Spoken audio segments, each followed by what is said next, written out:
coach.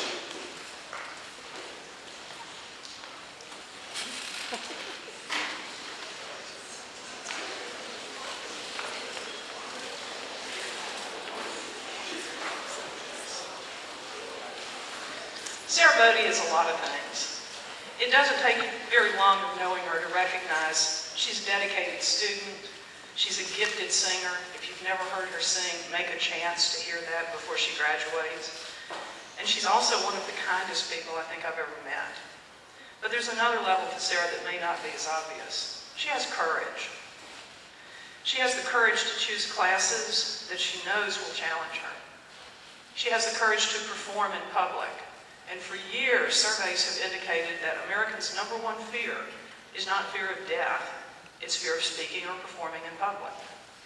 And when she does that, like in the school musicals over the last couple of years, she has had the courage to wear costumes that have included, year before last, a hot pink wig that matched a hot pink mini dress. And last year, a teapot costume that meant, among other things, for the entire play, she stood like this. Sarah also has the courage to participate in sports like cross country and swimming, where although the team earns a score, you compete and you succeed or fail as an individual. But most importantly, Sarah has a kind of courage that comes from experience. Sometimes things don't work out the way you want them to. We all know that. It happens to all of us. And we all know the impulse to quit, to walk away, to give up. Sarah makes a different choice. I think of her when I see this magnet that's on the bulletin board in my room most of the time.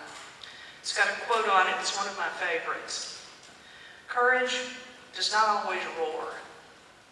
Sometimes courage is the quiet voice at the end of the day that says, I'll try again tomorrow. And that's Sarah Bode.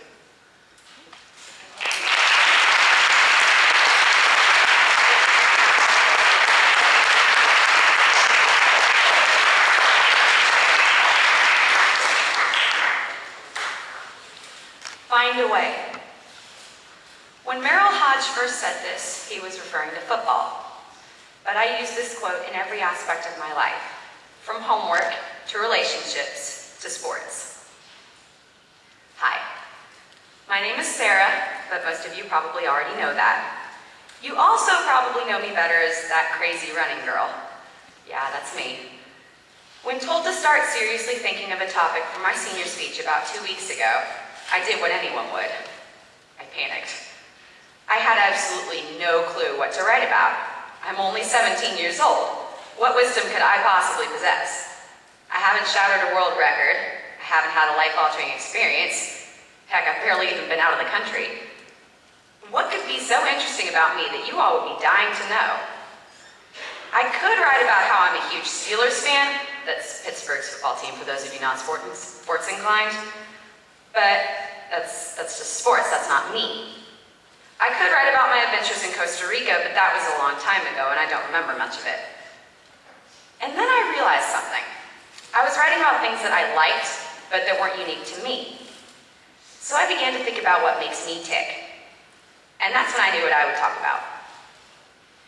As I said earlier, I am crazily, stupidly, almost to the point of insanity in love with running. Now, I'm nowhere near John Burke's level, but I can definitely hold my own.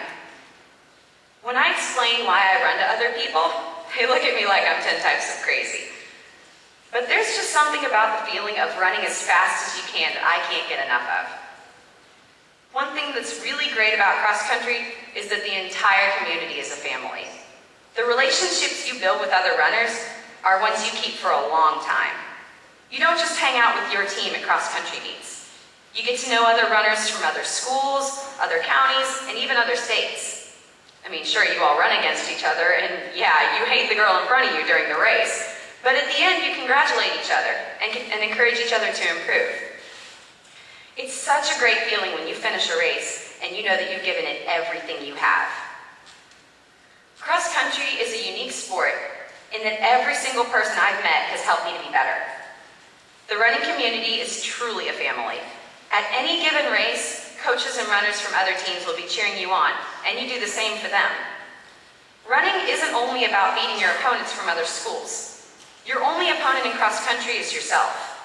It's all about beating your last time and proving to yourself that you've been putting in the hard work in order to get better.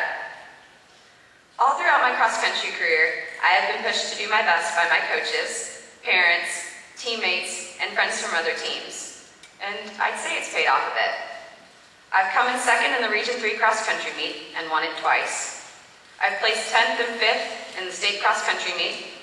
I placed 4th in the state track meet 3,200 meter run, which is equivalent to 2 miles, 2 years in a row.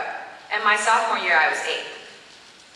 I've made the all-state academic team 6 times in cross country and track. I hold the school records for the 3,200 and the 5K. For a high school record, that's not too shabby. But I have a secret. It's not an I'm hiding a dead body in my house secret, but it's something I don't really like to advertise. For most of my life, I've struggled with asthma. Ever since I was 10 years old, I have had to live with exercise-induced asthma, which makes it very difficult for me to breathe properly when I am running or competing in sports. Describing the feeling of having an asthma attack is difficult. Sure, you could say the classic, it feels like you have an iron band around your chest line, but in reality, it's so much more than that. Imagine your windpipe being one of those gigantic concrete construction pipes, you know, the ones we could fit inside when we were little. That's your airway normally.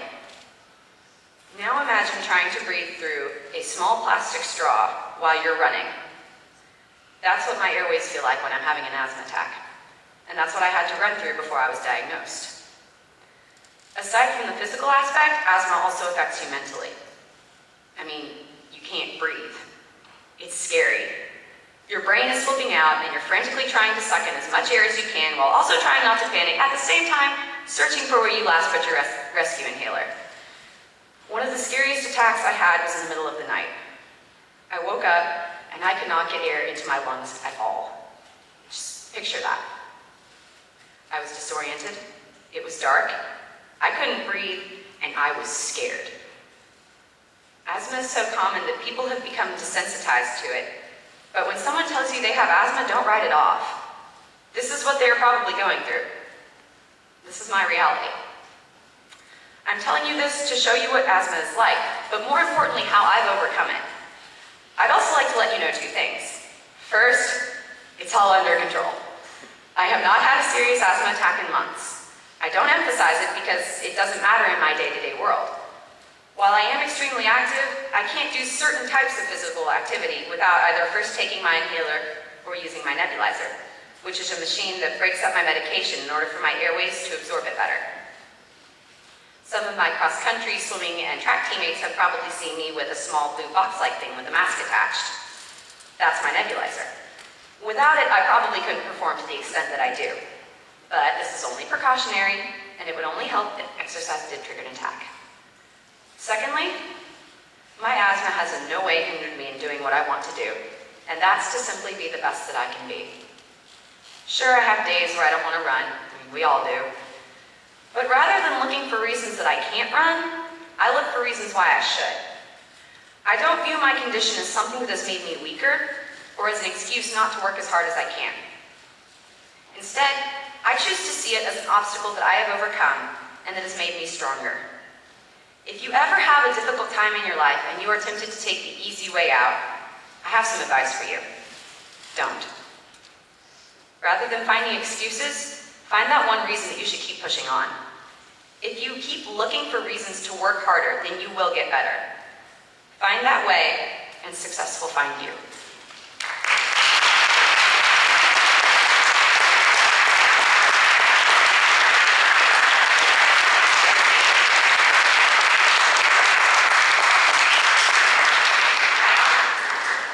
Thank you, Elias and Sarah Bode, for the nice speeches.